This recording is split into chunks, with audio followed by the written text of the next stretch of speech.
depuis plusieurs jours, vous le savez, des étudiants se rassemblent devant l'université de Sciences Po. Et Louis Boyard s'est rendu sur place afin de soutenir les étudiants cet après-midi. Mais il s'est retrouvé face à François-Xavier Bellamy, tête de liste des Républicains aux Européennes, qui est avec nous ce soir. Il y a eu une vive altercation entre les deux hommes. Et comme à son habitude, Louis Boyard est toujours très agressif. Louis Boyard, il agresse tout le monde et après il dit qu'on l'agresse. Non mais c'est ça. Et après, dès qu'on vient au contact, après il commence à dire non, mais c'est pas moi, j'ai rien. La victimisation, c'est le groupe qui est comme ça. C'est les LFI, c'est la victimisation. En permanence. Merci. Profitez-en pour vous coiffer pendant le magnéto quand même. J'aime ma tête comme Merci, ça. regardez. Pour un monsieur, calmez-vous, descendez d'un ton, vous devenez rouge et je suis assez gêné. Je vais vous dire les choses très calmement. On parle de droit international. Les crimes de guerre, c'est extrêmement grave au droit international. Et ce que vous faites est horrible, monsieur. J'ai vu les mêmes images que vous, d'accord ? Laissez-moi terminer. Vous êtes incapable d'émotion pour parler de ce qui est en train de se passer à Gaza et à Rafah. Ces étudiants sont en train de vous mettre sous les yeux un génocide et vous venez parler de vous. Vous êtes ce que les jeunes détestent dans la classe politique. Mais alors, Louis Boyard qui est persuadé de parler aux jeunes, il n'y a pas un jeune qui peut le blairer. Non mais c'est un truc de fou. Non mais sans déconner. Mais lui, il est incroyable. Il est persuadé d'être au firmament. Il a été élu par 12 000 personnes. Non mais ça, et il fait le beau partout. Non mais lui, c'est un génie.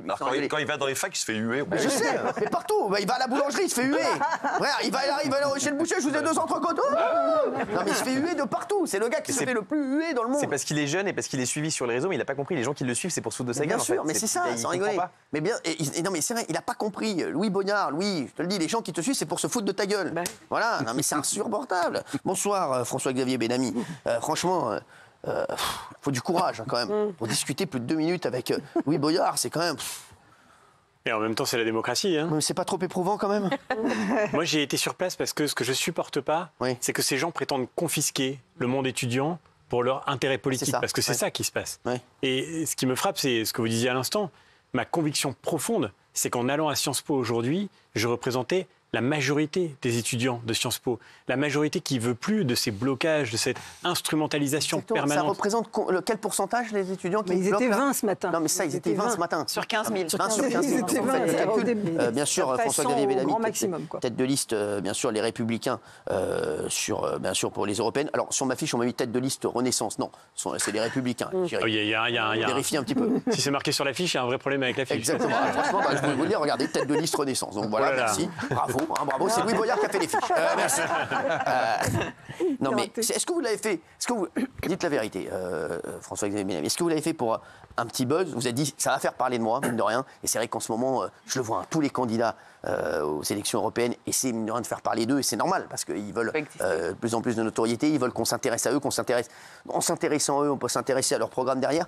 Est-ce que vous êtes dit, je vais faire un coup médiatique, ou est-ce que vraiment la confiscation aussi par LFI de toutes les, toutes les manifestations et toutes les colères des Français, ils essaient de se les octroyer. Est-ce que ça vous énerve? C'est ça qui vous a énervé? Moi, j'y ai été sur un coup de tête en me disant, j'en peux plus en fait. On n'en peut plus. On n'en peut plus que ces gens-là confisquent nos universités, nos amphis, nos facs, nos rues. L'Assemblée nationale. Vous savez qu'ils ont même espéré que je n'arrive même pas à rentrer dans la rue Saint-Guillaume où se trouve Sciences Po. Mais c'est quand même scandaleux de voir une minorité qui tente de privatiser, de détourner à son profit nos lieux d'études. Il y a quand même une majorité d'étudiants dans ce pays qui sait que ces lieux d'études, ils sont faits pour étudier. Et moi, j'ai croisé sur le chemin, en venant et en repartant, j'ai croisé des dizaines d'étudiants qui m'ont dit « mais merci de venir, parce que nous, on veut juste aller passer nos examens ». Ça ne veut pas dire qu'ils ne s'intéressent pas à la situation internationale, mais ils savent que pour être vraiment efficace et pour servir le pays, pour servir les causes qu'on veut défendre, il faut d'abord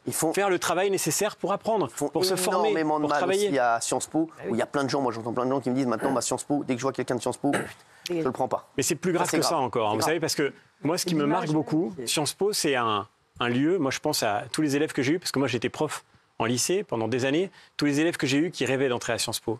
Ceux pour qui Sciences Po a été un moyen de liberté, un chemin pour apprendre, pour atteindre une forme d'excellence, parce que ça compte aussi l'excellence. Je pense à tous les jeunes qui nous regardent et qui peut-être se disent qu'un jour, dans leurs projets les plus fous, ils pourraient vouloir aller demain étudier dans cette institution qui représente une forme d'excellence. Ils ont sali l'institution de Sciences Po, je vous le dis. Et même, ils donnent un contre-modèle. C'est-à-dire qu'on est en train d'expliquer que ceux qui bloquent gagnent. Et c'est ça qui fait, au-delà de Sciences Po, c'est ça qui fait le drame de ce pays. Que ceux qui bloquent gagnent contre la majorité silencieuse. Et moi, je pense qu'il faut que la majorité silencieuse, elle relève la tête aujourd'hui. Et c'est pour ça que j'ai été à Sciences Po. Vous a dit quoi, Moustache Louis Boyard? Il vous a dit quoi, en fait, là-bas? quand vous êtes arrivé, Moustache, il a dit quoi? Il a essayé de m'expliquer la situation internationale à Gaza, mais vous savez, il a quand même un très grand problème avec ce qui se passe aujourd'hui à Gaza. C'est qu'il essaye de faire croire qu'il défend le peuple palestinien. Et moi, je suis d'accord pour dire que la situation du peuple palestinien aujourd'hui, elle est terrible. Mais en réalité, la vérité, c'est que ils sont incapables, Louis Boyard comme ses amis de la France Insoumise, depuis des mois, ils sont incapables de nommer celui qui a mis tous ces gens dans cette situation d'enfer, c'est-à-dire le Hamas. Ils sont incapables de dire que le 7 octobre, ce qui s'est passé le 7 octobre, vous savez, on l'a tous vu, on l'a tous vécu avec, je vais vous dire, avec terreur. Ce qui s'est passé le 7 octobre, c'était un attentat terroriste islamiste. Et ça, ils sont incapables de le dire. Et aujourd'hui encore, devant les caméras, il a refusé de dire que le 7 octobre était un attentat terroriste. Et donc c'est très difficile, évidemment, de faire croire qu'on défend le droit international quand on est incapable de dire ça. Le problème qu'on a avec eux, vous savez, moi franchement, je respecte les gens qui défendent toutes les causes. Quand ils sont sincères. Je suis désolé, moi, quelqu'un qui est sincère et qui défend une cause avec qui on peut discuter et qui a de vrais arguments et qui est sincère dans sa démarche, je l'écoute toujours. Malheureusement, avec la LFI et Louis Boyard, c'est que pour moi, ce sont des gens qui n'y connaissent rien à la situation et qui essaient à chaque fois de courir après un buzz, après un électorat, ce sont des tartuffes qui essaient à chaque fois de rattraper des wagons sur certaines idées. Voilà. Et à chaque fois, la France Insoumise essaie de surfer sur des buzz. Je suis désolé de dire ça, Gilles Verdez. Et une fois de plus, je ne crois pas du tout à la sincérité de Louis Boyard. Je pense que Louis Boyard ne sait pas du tout ce qui se passe dans le monde, quelle qu'elle soit la situation. Et dans tous les problèmes qu'il y a dans le monde, je pense que Louis Boyard est complètement à la ramasse, comme tous ses amis de la LFI, comme tous vos amis de la LFI. Pas mes amis. Gilles, ce sont vos amis. Donc je vous le dis, moi ce qui m'énerve, c'est les mecs qui sont à la recherche de buzz et qui essaient à chaque fois de faire du buzz sur le dos de telle ou telle cause. Et c'est insupportable. Et pour moi, c'est ce qui se passe avec vos amis de la LFI. Qu'est-ce que vous avez pensé, vous? Qu'est-ce que vous pensez, vous, de la LFI et tout ça là-bas? Alors, sur la forme, je suis totalement contre M. Bellamy. Ah oui? Ah bon? Ouais. Parce que... alors, vous voulez que je vous dise? C'est plutôt une bonne nouvelle. C'est que vous êtes dans le vrai. Vraiment. Moi, j'écoute tous les amis. Parce que c'est une tradition estudiantine, c'est une tradition française. Les lycéens, les étudiants se mobilisent pour des causes. Ils bloquent les facs, même s'ils sont minoritaires. Je l'ai fait, tout le monde l'a fait. C'est une manière de se faire entendre. Voilà. Alors, peu importe qu'il y ait 3 examens retardés pendant quelques jours. C'est pas grave. Non, j'ai dit sur la forme. Mais non, mais commencez pas, Géraldine. J'ai dit sur la forme. J'ai dit sur la forme. Gilles, s'il te plaît, encore une fois, tu défends l'indéfendable. Mais j'ai juste dit sur la forme. Mais le fond, soit sur la forme ou sur le fond. Bah non. Moi, je suis pas d'accord avec toi sur ta forme et sur ton fond. Ah, ok. Voilà, je te le dis.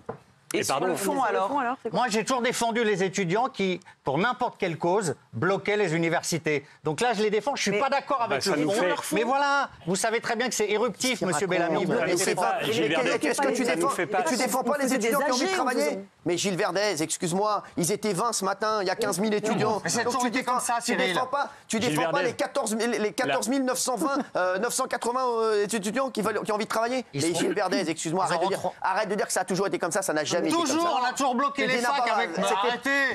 S'il te plaît, ne crie pas, s'il te plaît, merci. Tu redescends de 2 étages, je suis pas fatou. Voilà, je te le dis. Et Gilles, il y a une énorme différence, c'est qu'aujourd'hui, ils sont téléguidés par LFI, tout le monde le sait. Exactement. Donc c'est la grande différence, parce qu'évidemment... Quand on bloquait les facs et les lycées, on n'était pas 20. C'était pour leur Il y avait vraiment un soulèvement de tous les élèves, parce qu'il y avait des problèmes, comme a dit Raymond la dernière fois. Il a dit, s'il y avait des problèmes à l'école, où les conditions de travail sont insupportables et que ça les concernait, bien sûr, on aurait été derrière eux. Mais là, ils sont 20 à empêcher 14 000 élèves de pouvoir travailler. Je suis désolé, Gilles Verdez, une fois de plus, je suis à côté de la plaque. Je vous donne mon avis.